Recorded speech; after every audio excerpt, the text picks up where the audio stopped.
Martineau, il n'y a pas le temps pour la controverse. Il a jamais coulé l'eau sous les ponts. C'est lui qui la verse. Vous écoutez Martineau. Cube Radio. Nous discutons avec Christian Rioux, l'excellent correspondant à Paris pour le quotidien Le Devoir. Christian, je suis très, très inquiet de ce qui se passe en France. Une autre attaque au couteau ce week-end, un touriste allemand qui a été tué. Il y a 3 semaines, c'était le jeune Thomas à Crépol. Le mois précédent, c'était le professeur Dominique Bernard à son lycée. Qu'est-ce qui se passe?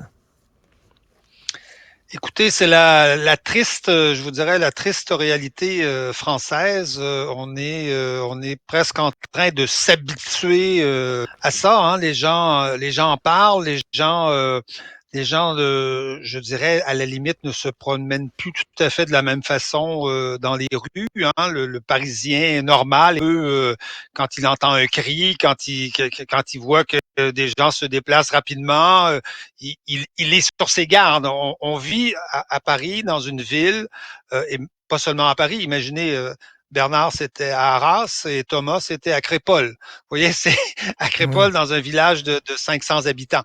Donc, oui, c'est la triste réalité française où n'importe qui, à n'importe quel moment, peut se déclarer terroriste et tout à coup se mettre à sauter sur son voisin et le larder de coups de couteau. Hein. Le personnage en question, là, Armand Rajabour, hein, qui était citoyen français, né en France, mais de parents iraniens. C'est un personnage assez étrange qui a à la fois qui montre des cas évidemment de radicalisation, d'islamisation.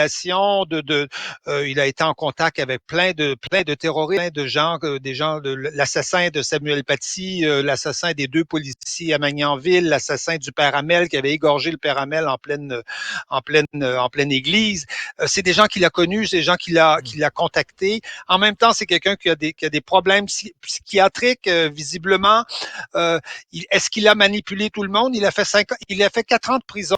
Il avait été condamné, il a fait 4 ans. On se demande si on a voulu le récompenser en lui donnant une année. Est-ce qu'il a manipulé tout le monde? À la fin, son médecin disait qu'il n'était plus terroriste, qu'il n'avait plus de tentation terroriste, même si sa mère avait prévenu au mois d'octobre les policiers qu'il était dans une mauvaise situation. Alors, je dirais que ce cas-là illustre un peu toutes les faiblesses à la limite et toute la complexité aussi de savoir qui dans un contexte qui est un contexte quand même c'est ce que le spécialiste Gilles Kepel appelle un djihadisme, un terrorisme d'atmosphère, c'est-à-dire que vous ne savez pas qui demain matin peut tout à coup on dit se radicaliser, même si le mot est un peu ridicule à mon avis, mais peut tout à coup passer à l'acte.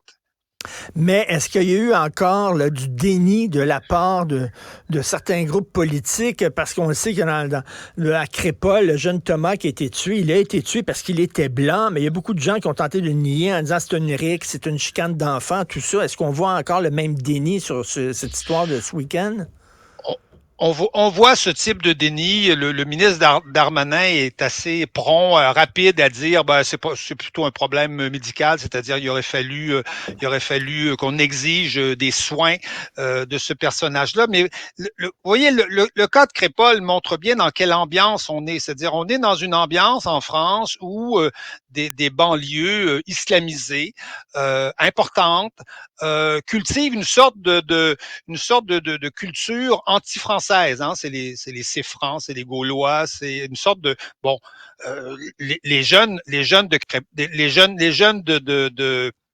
de la monnaie qui sont allés larder de coups de couteau ceux qui étaient au bal du village, ce ne sont pas des terroristes. C'est évident que ce ne sont pas des terroristes, mais ce sont des jeunes qui sont dans cette ambiance qui est celle de l'anti-France, quoi. De l'anti-France où il y a eux Il y a eux et il y a ce qu'eux appellent les Blancs ou les C-francs. Et on vit dans cette ambiance-là. Alors, vous imaginez que dans une ambiance comme celle-là, quelqu'un qui est un peu fragile psychologiquement, pour le dire poliment, quelqu'un qui est extrêmement manipulable, qui peut, sur les réseaux sociaux, entrer en contact avec aujourd'hui avec les terroristes de Daesh, avec toutes ces organisations.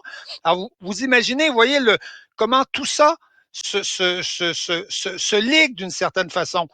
Il y a 80 djihadistes qui sortent de prison à chaque année en France, qui reviennent, il y en a qui reviennent de Syrie. Alors, vous voyez comment tous ces facteurs, je dirais, quelque part, se liguent pour créer une atmosphère qui est celle où quelqu'un, n'importe qui, pourrait passer à l'acte demain matin. Et rajouter à ça le fait qu'on ne peut pas mettre un policier devant tous les fichiers S. Ben oui. Il y en a à peu près 5000, 3000 qui seraient plus radicaux, mais on pourrait peut-être penser à des mesures. Enfin, il y a des gens qui proposent... Les sacrer dehors, Christian. Ben, effectivement, sacrer dehors ceux qu'on peut mettre à la porte, en tout cas, ou les déchoir de leur nationalité française et donc les expulser dans leur autre pays d'origine. Pour ceux qui ont deux nationalités, il y en a quand même un certain nombre qui ont deux nationalités. Mais ça, c'est des mesures, vous voyez, que le gouvernement actuel refuse de prendre. Gérard Darmanin est toujours là en train de rajouter une petite mesure. Là, il vient de proposer une nouvelle mesure, une injonction de soins. C'est-à-dire qu'on pourrait donc obliger quelqu'un à aller se faire soigner et semble-t-il que ça aurait réglé le problème de M.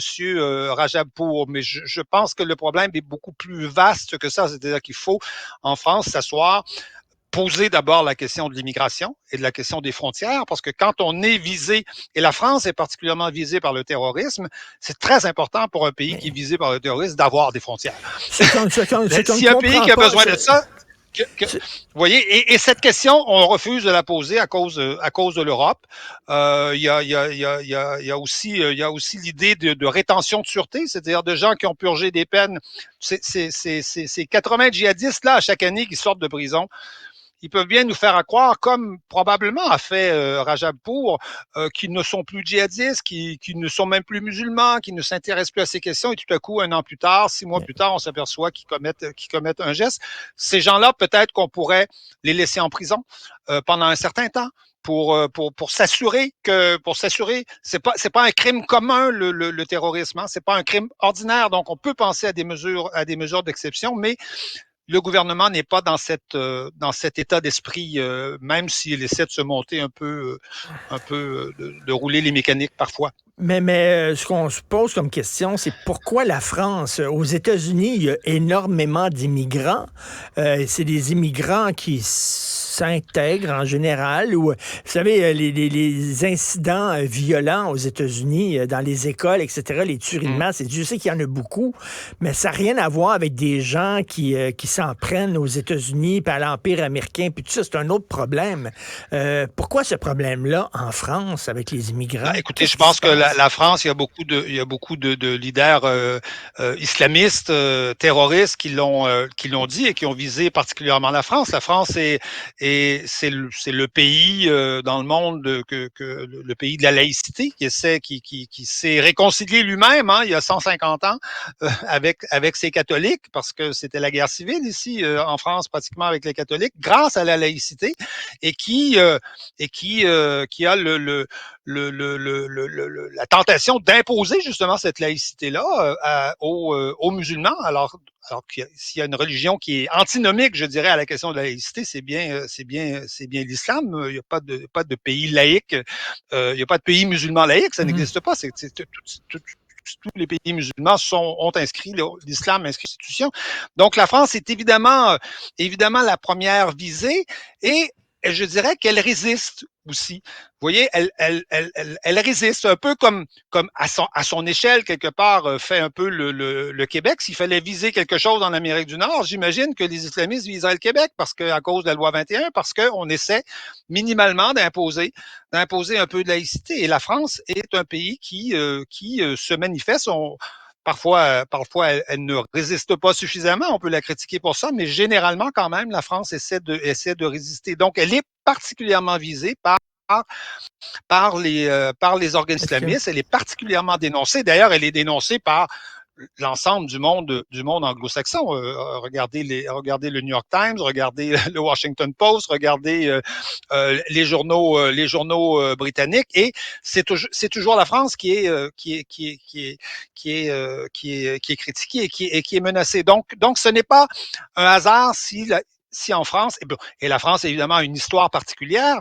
Récemment, un islamiste disait oui, la guerre d'Algérie n'est pas terminée en France. Le problème, c'est que pour les Français, elle est terminée, la guerre d'Algérie.